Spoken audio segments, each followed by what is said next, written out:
Primeiro, agradecer esse convite brilhante e ver o apoio, né, vocês todos, Sociedade de Motilidade Digestiva, Federação Brasileira de Gastroenterologia, mostrando a repercussão que essa união desse grupo ocasionou.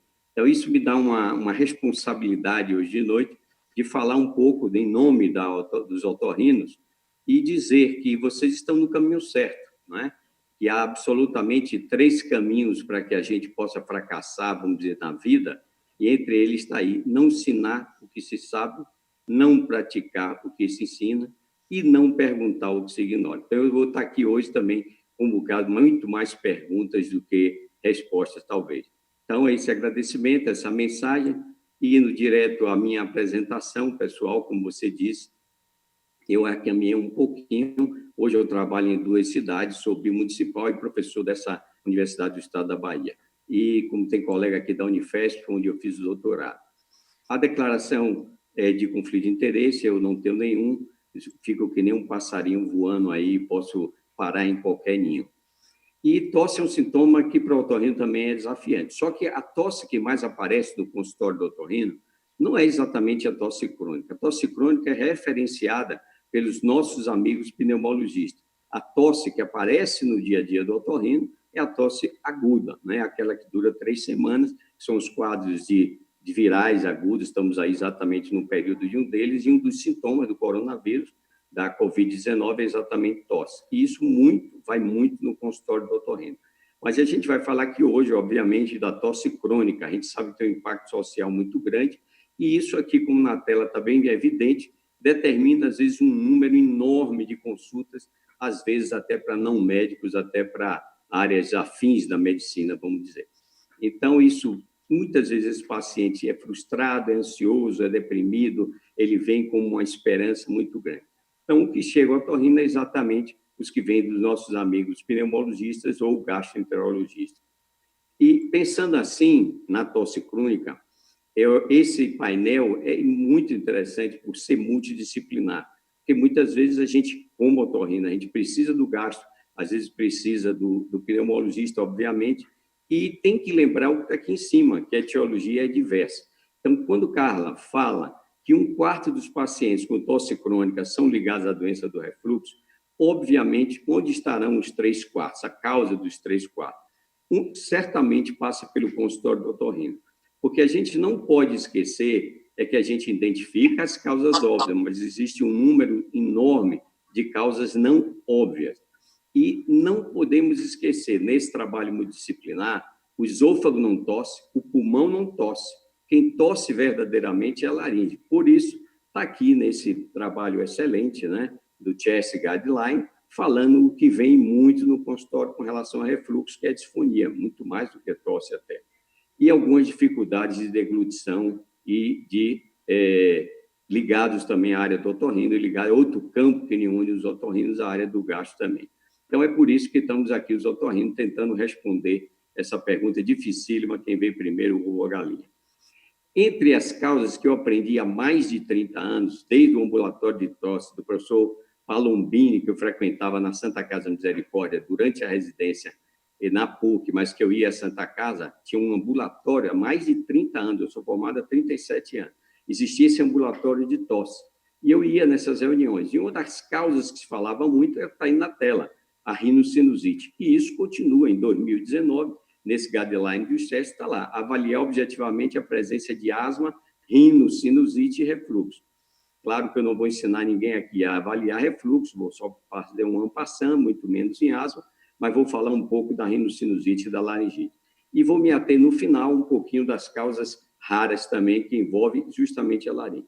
Um outro ponto de referência para essa palestra é esse relatório aí do European Respiratory Journal, onde ele faz uma coisa que eu aviso aos residentes, que é aqueles flags, né? Exatamente no slide anterior. Mas o que é que cita durante a leitura desse trabalho me chama a atenção, que eu gostaria de criticar como otorrino, não é? E aí eu vi todos os que escreveram esse guideline não têm otorrino.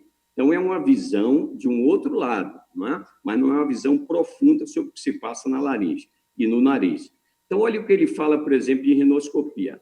Maybe helpful, né? Pode ser Eu não acho. Eu acho que olhar o nariz por dentro para identificar polipose de outras doenças nasais é fundamental, é fundamental.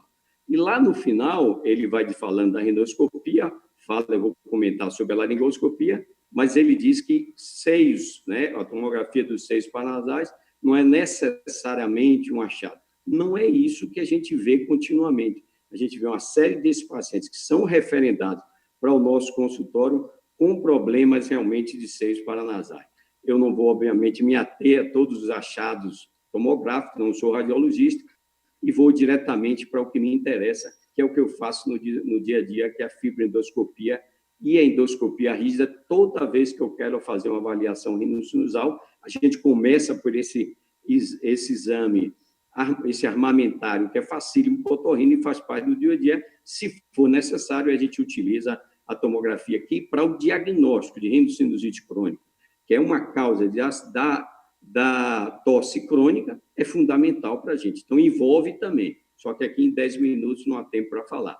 Então, lembrando para aqueles que não estão habituados a ver o nariz por dentro, na hora que a gente faz uma endoscopia, nós somos capazes de ver uma pituitária, uma mucosa normal, podemos ver alteração talvez mais frequente que a polipose nasal, e podemos ver quadros agudos com secreção purulenta, e muitas vezes os quadros de rinopatia crônica, a mucosa existe uma transformação.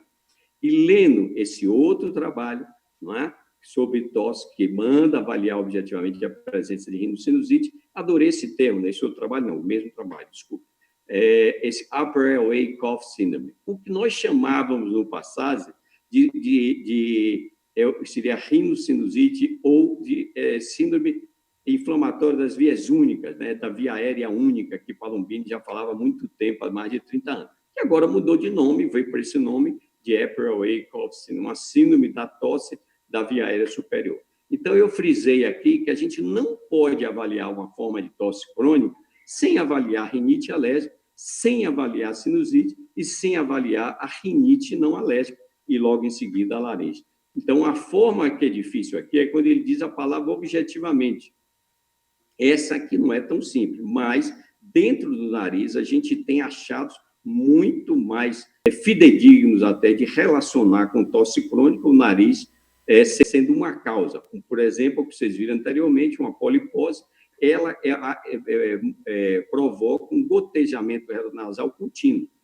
Agora vamos para a laringe, né? Para a gente aproveitar bem os 10 minutos. Olha o que ele diz ali, no Upper Airways, né? Nas vias aéreas superiores. Ele diz que pode ser executado com fibra ótica, uma laringoscopia. Olha, o exame de definição, a fibra ótica é excelente, mas existe um exame que se chama videotelescopia, que também dá detalhes na laringe muito melhores.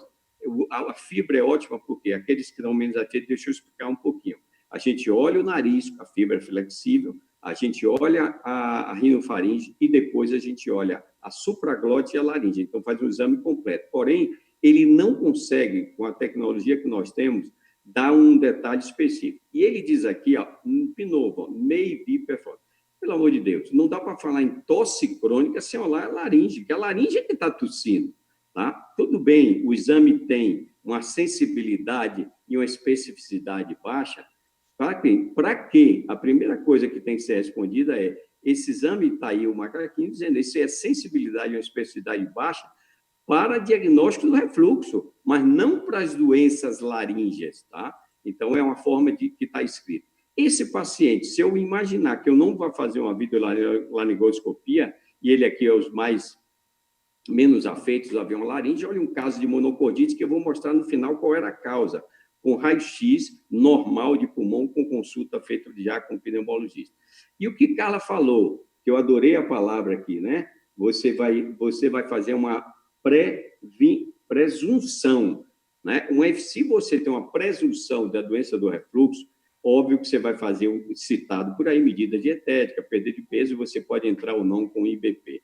E se entrar, tem que prolongar, aprendemos com os gastos, que só adianta exatamente por um período maior, e essa é a nossa experiência também. Esses pacientes só vão melhorar com um período maior.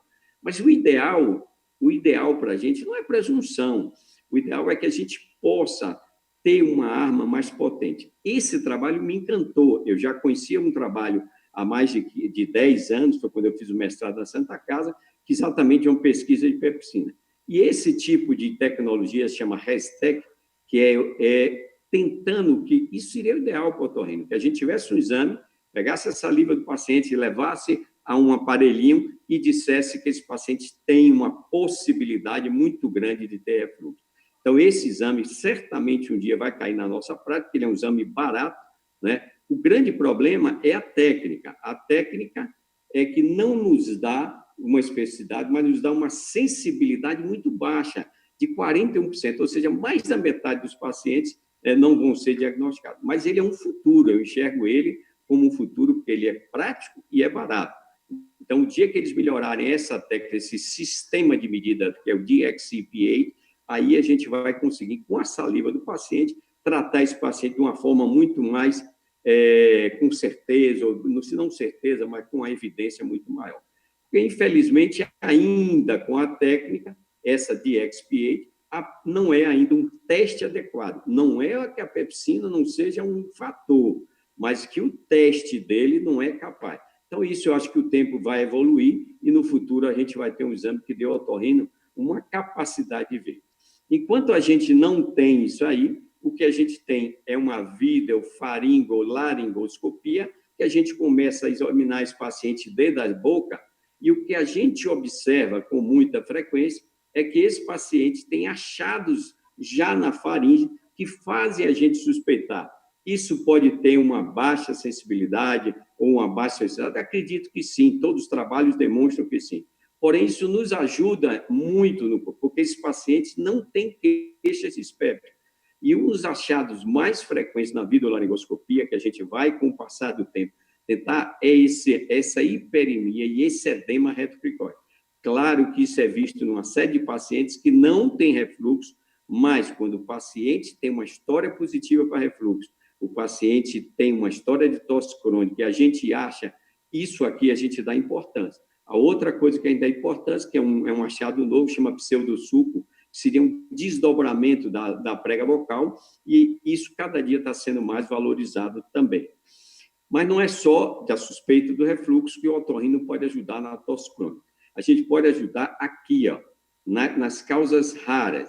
E esse EILO chegou para ficar, que a gente chamava no passado de movimento paradoxal, mas hoje a gente chama de EILO, que é Exercise Induced Laryngeal Obstruction. Além de dar tosse, ele causa, esse é um cedido por esse colega da Nova Zelândia, é um exame para tentar objetivar o paciente está com um capacete, ele começa a correr como se fosse fazer um exercício numa academia, e o que é que ele faz? Durante o exercício, ele faz uma obstrução intensa e severa nesse paciente. E, às vezes, o primeiro sintoma desse paciente, ou mais frequente, é exatamente a tosse, tá?